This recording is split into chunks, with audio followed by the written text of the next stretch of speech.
If you start using rowing for muscle building, you'll soon regret it. Rowing is great if you're a beginner to promote muscle growth. But can you get big rowing? Most likely not. Rowing can help you in a bulk phase, but you shouldn't use it as a standalone exercise.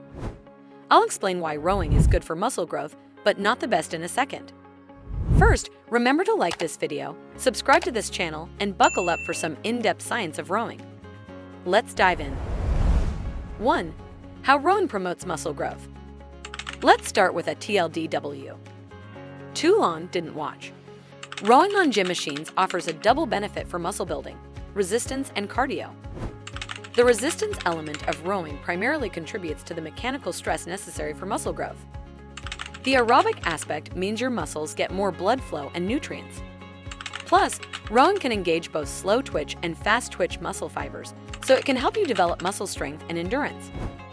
Now let's geek out with some in-depth explanations. Don't say I didn't warn you. Resistance training and mechanical stress. Resistance training is the cornerstone of muscle building. That's because resistance creates muscle contraction and microscopic muscle fiber damages, leading to muscle growth. In the context of rowing, pulling creates that resistance, and you can either adjust the machine or your speed to create more resistance and therefore build more muscle. But resistance doesn't create bigger muscles. Your body does.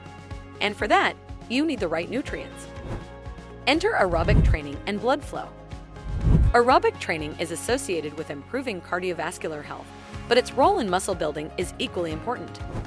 Aerobic workouts enhance blood flow to the muscles, supplying them with oxygen and essential nutrients.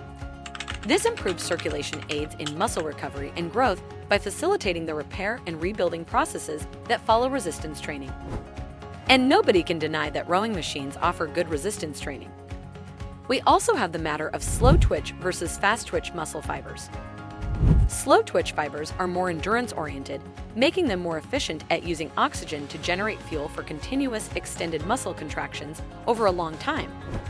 They are primarily engaged during prolonged, steady rowing sessions where the resistance is moderate, but the activity is sustained. These steady rowing sessions will help you build muscular endurance and strength. Fast twitch fibers, on the other hand, are better suited for short, intense bursts of strength or speed. These fibers fatigue faster, but are excellent for high-intensity, power-based activities. High-intensity interval training on a rowing machine engages these fast twitch fibers. So, heat rowing can help you gain muscle mass because these powerful, explosive motions place more mechanical stress on your muscles. Now let's see what muscles you can train with rowing and how. 2. Physiological aspects of rowing. Here's another TLDW. Rowing is a comprehensive exercise that engages multiple muscle groups through various types of contractions. This diversity in engagement contributes significantly to both muscular endurance and strength.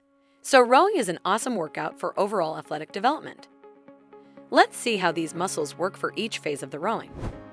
The catch phase. The catch phase primarily involves the muscles of the lower body, including the quadriceps, hamstrings, calves, and glutes. These perform an isometric contraction as they prepare to drive against the foot plate. The core muscles, such as the abdominals and lower back, are also engaged to maintain a strong posture. The core muscles are also contracting isometrically to stabilize the upper body. The drive phase. The drive phase works the quadriceps, hamstrings, and glutes through eccentric contractions as they extend and push against the foot plate. As the legs extend, the back muscles engage in a combination of isometric, initially, and then concentric contractions as the rower pulls the handle towards the chest. The biceps and forearm muscles also contract concentrically to bend the elbows and pull the handle in. And all the while, your core continues isometric contraction for stabilization. The finish phase. The primary muscles engaged here include the biceps, triceps, latissimus dorsi, deltoids, and the core muscles. The triceps engage in concentric contraction to extend the arms and finish the stroke. Simultaneously, the back muscles, legs, and core maintain an isometric contraction to support the upper body posture. The recovery phase. Similar muscle groups are engaged as in the drive phase, but in reverse order. Your quadriceps, hamstrings, and glutes engage in a concentric contraction as they return to the starting position. Your back muscles and arms undergo eccentric contraction as the handle is extended forward. And your abdominals and lower back muscles continue to contract isometrically to maintain posture. As you can see, your entire body gets a comprehensive workout, blending different types of contractions. By comparison, most workouts don't do that. And that brings us to the final point. 3. Benefits and limitations of rowing for muscle building. Rowing has many benefits, but is far from the perfect exercise for muscle building. So far, we've seen that rowing is one of the few exercises that engage almost all major muscle groups. You can also use rowing for resistance and cardio, so it's very efficient. Plus, rowing is relatively low impact, reducing the risk of joint stress or injury. That means it's great for a wide range of individuals, even if you're recovering from certain injuries or have joint concerns. But weightlifting is better for muscle building and bulking because it involves higher resistance. This increased resistance produces more muscle tears, thus leading to more significant muscle size and strength gains in targeted areas. Rowing, while it does build muscle, may not achieve the same level of hypertrophy as heavy weightlifting. Bodyweight exercises are also good for hypertrophy, especially for beginners. Plus, these workouts also focus on core strength and flexibility. Rowing complements these exercises by adding a cardiovascular and resistance element, but may not provide the same level of agility and balance training. So, here's where rowing falls short. You may get muscle imbalances. While rowing is a full-body workout, it may lead to imbalances since certain muscles are more engaged than others.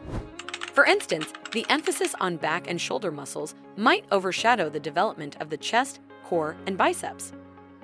You need other exercises. To address potential muscle imbalances and achieve a well-rounded physique, it's important to include other forms of exercise. Weightlifting, stretching, and targeted strength training can complement rowing and ensure balanced muscle development. You can't bulk up with rowing alone. The resistance offered by rowing machines, although adjustable, has a ceiling.